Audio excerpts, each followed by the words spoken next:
Friends, ఈ వీడియోలో ఒక టాపిక్ అనేది చెప్పబోతున్నాను. ఆల్రెడీ మార్నింగ్ కూడా కోడింగ్ డీకోడింగ్ సంబంధించి ట్రిక్స్ చెప్పి క్వశ్చన్స్ కూడా ఎలా మనం రాయాలి, క్వశ్చన్స్ని ఎలా అర్థం చేసుకోవాలనేది కూడా ఉదయం ఒక వీడియో చేయడం జరిగింది. అది ఎవరైనా చూడకపోతే మన ఛానల్లో ఉంటుంది, చూడండి. ఆ కోడింగ్ డీకోడింగ్ సంబంధించి ఆ ఒక్క వీడియో చూస్తే మీకు ఈ కోడింగ్ డీకోడింగ్ సంబంధించినటువంటి ఏ క్వశ్చన్ అయినా ఈజీగా ఆన్సర్ అయితే చేస్తారు. ఈ వీడియోలో కూడా మరొక టాపిక్ అనేది మీకు చెప్తాను. ఈ టాపిక్ నుంచి కూడా మనకి ఏపీ వర్క్ ఫ్రమ్ హోమ్ జాబ్స్కి సంబంధించి ఎగ్జామ్లో అయితే క్వశ్చన్స్ అయితే వస్తున్నాయి. ఎక్కువగా మనం థింక్ చేసి ఆన్సర్ చేసే టాపిక్స్ ఏవైతే ఉంటాయో వాటి నుంచే క్వశ్చన్స్ అనేది వస్తాయి. ఎందుకంటే మన థింకింగ్ పవరు, మనం ఎలా ఆలోచిస్తున్నాం, తర్వాత అటు సైకోమెట్రిక్ సంబంధించినటువంటి క్వశ్చన్స్ కూడా థింకింగ్ మీద ఆధారపడతాయి. మనం ఎలా ఆలోచిస్తున్నాం అనే దాని మీదే ఆధారపడతాయి, ఓకేనా. అలాగే మన రీజనింగ్లో కూడా ఎక్కువగా థింక్ చేసే క్వశ్చన్స్ ఏవైతే ఉంటాయో ఆ క్వశ్చన్స్ మీదే మనకి పేపర్ అనేది ఉంటుంది. ప్రతి క్వశ్చన్ అలాగే ఆలోచించి ఆన్సర్ చేసేటట్లే ఉంటుంది, ఓకేనా. అలాగే ఈ వీడియోలో కూడా ఒక టాపిక్ గురించి మీకైతే చెప్తాను, బ్లడ్ రిలేషన్స్. ఆ బ్లడ్ రిలేషన్స్ని మీరు మామూలుగా జనరల్గా క్వశ్చన్ చూసుకుంటూ ఆలోచిస్తే ఆన్సర్ అనేది చేయడం ఒక్కోసారి ఏంటంటే కన్ఫ్యూజ్ అవ్వచ్చు. దానికి ఒక ప్యాటర్న్ అనేది ఉంటుంది. సో ఆ ప్యాటర్న్ ఎలా మనం ఫామ్ చేసుకోవాలనే దానికి బాగా ఉపయోగపడుతుంది అనమాట. ఆ ప్యాటర్న్ అంతా క్లియర్గా బేసిక్ అనేది చెప్పి క్వశ్చన్ వస్తే మనం ఎలా చేయాలి అనేది మీకు క్లియర్గా ఈ వీడియోలో అయితే చెప్తాను, సింపుల్గా. కాబట్టి వీడియోని స్కిప్ చేయకుండా చివరి వరకు చూడడానికి అయితే ట్రై చేయండి. ఎవరైతే సీరియస్గా ప్రిపేర్ అవుతున్నారో వారందరూ ఈ వీడియోని స్కిప్ చేయకుండా ఎండ్ వరకు అయితే చూడండి. ఈ వీడియోని లైక్ చేయనట్టయితే లైక్ చేయండి. మీ ఫ్రెండ్స్ కూడా ఈ యొక్క ఎగ్జామ్స్కి ప్రిపేర్ అవుతున్నట్లయితే వారికి కూడా ఈ యొక్క వీడియోని షేర్ చేయండి.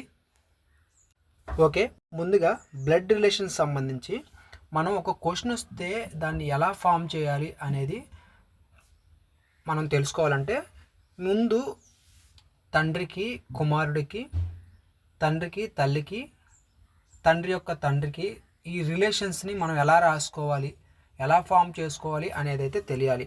దానికి సంబంధించి ముందుగా మీరు చూసినట్లయితే ఫర్ ఎగ్జాంపుల్ తల్లి తండ్రులు అనేదానికి for example A is father of B అనుకోండి. For example A is father of B, B యొక్క ఫాదరు ఏ అనేది ఎలా రాసుకోవాలంటే ఏ అనే వ్యక్తి ఎవరు, బి యొక్క ఫాదరు. ఇలా కిందకి ఒక గీత పెట్టానంటే ఇక్కడ బి రాస్తున్నా. ఆ గీత కింద ఎవరైతే ఉంటారో అతను ఆ పై వ్యక్తి యొక్క కుమారుడు. ఆ పైన ఉన్నటువంటి ఫాదర్ అవ్వచ్చు, మదర్ అవ్వచ్చు, వారి యొక్క కుమారుడు బి అనేవారు, ఓకేనా. అదే పక్కన ఇట్లా 2 గీతలు పెట్టి ఇక్కడ ఫర్ ఎగ్జాంపుల్ సి రాస్తున్నా, ఓకేనా. దీనికి అర్థం ఏంటంటే ఫర్ ఎగ్జాంపుల్ ఇతను ప్లస్ తండ్రి కాబట్టి ప్లస్ అని రాసుకుంటున్నాం. ఇక్కడ ఈక్వల్ టు పెట్టానంటే 2 గీతలు పెట్టానంటే వీరిద్దరూ భార్యాభర్తలు అని అర్థం, ఓకేనా. సో ఇక్కడ తండ్రి అంటే ఇక్కడ ఆటోమేటిక్గా తల్లిగారు ఉంటారు, ఓకేనా, మైనస్, ఓకేనా. ఈక్వల్ టు ఉంటే పేరెంట్స్ అని అర్థం. సింగిల్ లైను ఇట్లా కిందకుంటే కింద ఎవరైతే ఆ లైన్ కింద ఎవరైతే ఉంటారో ఆ వ్యక్తి సన్ అవ్వచ్చు, డాటర్ అవ్వచ్చు, ఓకేనా.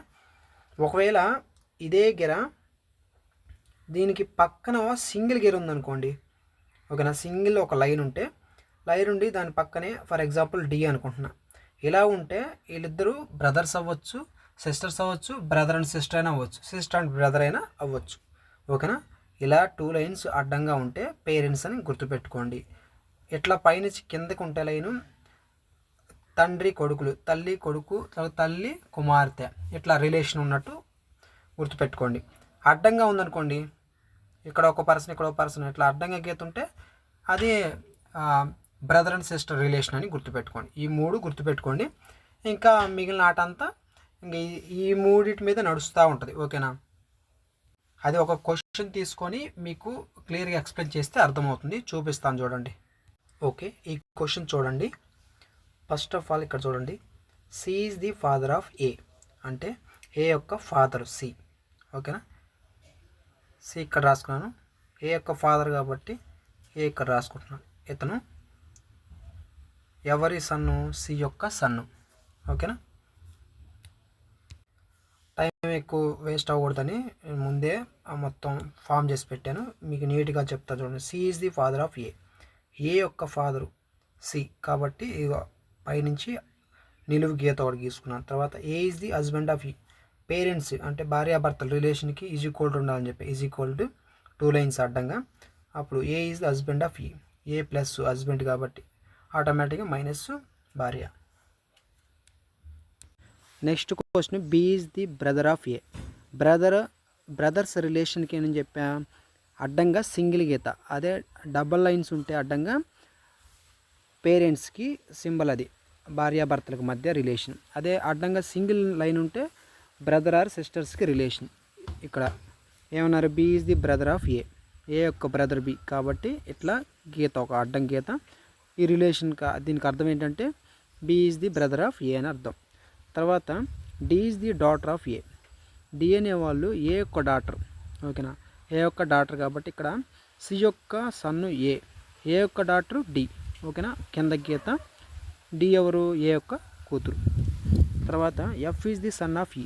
ఈ యొక్క సన్ను ఎఫ్ కాబట్టి ఇలా కిందకి తీసుకున్నాం, ఓకేనా.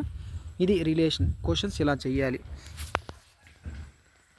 ఇప్పుడు క్వశ్చన్స్ చూడండి, ఇట్లా ఫామ్ చేసిన తర్వాత డీకి సి ఏమవుతారు, గ్రాండ్ ఫాదర్. ఎట్లా అంటే ఇక్కడ డి చూడండి, డి ఇక్కడ ఉన్నారు, వీరి యొక్క ఫాదరు ఏ, ఏ యొక్క ఫాదరు సి, ఓకేనా. డీకి సి ఏమవుతారు, ఫాదర్ వల్ల ఫాదర్ ఏమవుతారు, గ్రాండ్ ఫాదరే కదా. ఆన్సర్ ఇది ఫస్ట్ దానికి. తర్వాత ఎఫ్కి how is B related to F. ఎఫ్కి బి ఏమవుతారు, ఎఫ్ ఇక్కడ ఉన్నారు, బి ఇక్కడ ఉన్నారు. బి ఎవరు, ఏ యొక్క బ్రదరు. ఏ ఎవరు, ఈ యొక్క హస్బెండ్. వీరిద్దరు కొడుకే కదా, ఏం కొడుకు అంటే ఇతనికి కొడుకే. బ్రదర్ యొక్క కొడుకు తన సహోదరుడికి ఏమవుతాడు, ఇతను ఎఫ్ ఏమవుతాడు, సారీ ఎఫ్కి బి ఏమవుతాడు, అంకుల్. బాబాయ్ అయినా మామైనా ఇంగ్లీష్లో అంకుల్ అని ప్రొనౌన్సియేషన్ ఇవ్వాలి కాబట్టి ఆన్సర్ ఈజ్ అంకుల్. తర్వాత డి అనేవాడు ఎఫ్కి ఏమవుతారు, how is F related to D. డికి ఎఫ్ ఏమవుతారు, డీకి ఎఫ్ ఏమవుతారు, ఇతను ఎవరు, ఏ యొక్క సన్ను. ఏ యొక్క సన్ అంటే ఈ కూడా సన్నే కదా, వీళ్ళిద్దరి భార్యాభర్తలకి. కాబట్టి వాడు మనల్ని కన్ఫ్యూజ్ చేయడానికి ఏకి సన్ అని ఈకి సన్ అని ఇట్లా సపరేట్గా ఇచ్చారు, కానీ వీళ్ళిద్దరూ బ్రదర్స్ రిలేషనే, ఓకేనా. డి ఎవరు, ఏ యొక్క సన్ను కాబట్టి ఇక్కడ ఏమవుతారు. ఇంకా కన్ఫ్యూజ్ చేయడానికి మిమ్మల్ని ఏమిస్తాడంటే మనం ఈ రాసుకోవాలి కంపల్సరీగా. బి ప్లస్ బ్రదర్ కాబట్టి, ఎఫ్ ప్లస్ సన్ కాబట్టి. ఏకి డి ఎవరు, ఇక్కడ చూడండి, D is the daughter of A, so ఈ మైనస్. ఇక్కడ ఎఫ్కి డి ఏమవుతాడని చెప్పేసి, ఓకేనా, ఈ డి అనేవాడు ఎఫ్కి ఏమవుతాడని చెప్పేసి అడిగాడు. దానికి అర్థమైంది, డి ఎవరు మైనస్, ఎఫ్కి ఏమవుతాడు, వీళ్ళిద్దరూ బ్రదర్ అండ్ సిస్టర్ రిలేషన్ కాబట్టి సిస్టర్ అవుతారు. ఆన్సర్ ఈజ్ సిస్టర్, ఓకేనా. ఇలా చేయాలి. మీరు ఇది ఫామ్ చేసుకోవడం వస్తే బ్రదర్కి ప్లస్, ఫాదర్కి ప్లస్, మదర్కి మైనస్, సిస్టర్కి మైనస్, గ్రాండ్ మదర్కి మైనస్, గ్రాండ్ ఫాదర్కి ప్లస్, ఇలా మీరు మెన్షన్ చేసుకొని ఒక ఫామ్ చేసుకోవడం ద్వారా తర్వాత క్వశ్చన్స్కి ఈజీగా ఆన్సర్ అనేది చేస్తారు. ఈ విధంగా బ్లడ్ రిలేషన్ క్వశ్చన్స్ అయితే చేయాలి. మీరు ఇవైతే గుర్తుంచుకోండి. చివరిగా మరలా ఒకసారి చెప్తున్నాను. అడ్డంగా ఒక గీత ఉంటే సహోదరులకు సంబంధించి రిలేషన్, 2 గీతలు ఉంటే తల్లిదండ్రులకి, నిలువుగా ఒక గీత ఉంటే సన్ను ఫాదరు, లేకుంటే సన్ను మదర్కి రిలేషన్, ఓకేనా. ఇది ఫ్రెండ్స్ ఈ వీడియో మీకు యూస్ఫుల్ అనిపించినట్లయితే ఈ వీడియోని లైక్ చేయండి. ఇటువంటి టాపిక్స్ కోసం మన ఛానల్ అయితే సబ్స్క్రైబ్ చేసుకోండి.